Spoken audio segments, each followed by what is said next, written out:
Hello everyone, this is your Professor Next Door and welcome back para naman sa isang Prof Next Adventures.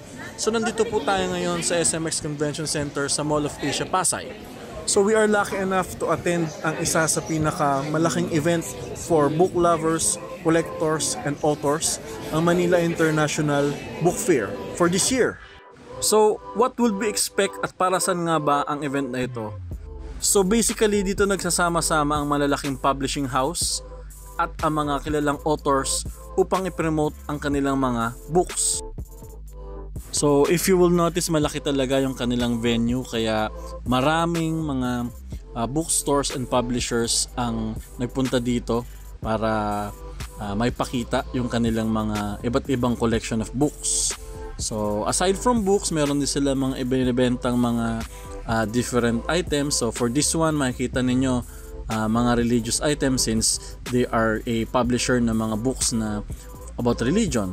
So dito naman sa Central Books, makikita natin dito collections of law books at makikita nyo dun sa mga pictures, those are notable lawyers na nagkaroon na ng kanilang pangalan pagdating sa law practice.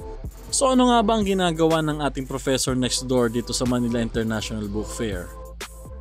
Simple lang, I was tasked by my department to review and look for books that can be purchased at maidagdag sa library collection ng aming university para na rin sa mga students. So on my part, I am looking for law school books for the legal management students namin. Kaya nandito ako sa Rex Bookstore dahil ito yung nagbebenta ng maraming mga law school books. So kailangan kong tignan isa-isa yung mga libro na potentially pwedeng maidagdag sa aming collection at i-review yung content na rin. So ito yung mga napili ko so far at nilagay ko rito sa basket at ito ibibigay ko dun sa agent nila na sila yung magpapadala ng evaluation copy sa aming library after the selection. So yung aming library, i-review din nila itong content at kapag ka na-approve, so this will be included sa purchasing at mapapadala na rin sa aming library. So kaya ito, I spent a lot of time scouring for different law books na available dito sa Manila International Book Fair. Pero so far, dito ako nakadami sa Rex Bookstore since sila talaga yung kilala sa pagpuproduce ng mga law school books. So after that, umikot-ikot pa ako to look for history books. Yan, makikita natin yung mga popular na historians natin with their books. Yan. So the main advantage ng pagkakaroon ng book fair ay yung mga publishing houses nagsasama-sama na rito.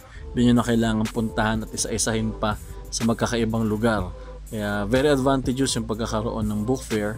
At ito na rin yung napansin kong libro about history, yung manga na ginawa para sa buhay ni Dr. Jose Rizal. So try to imagine Dr. Jose Rizal's life was turned into a manga.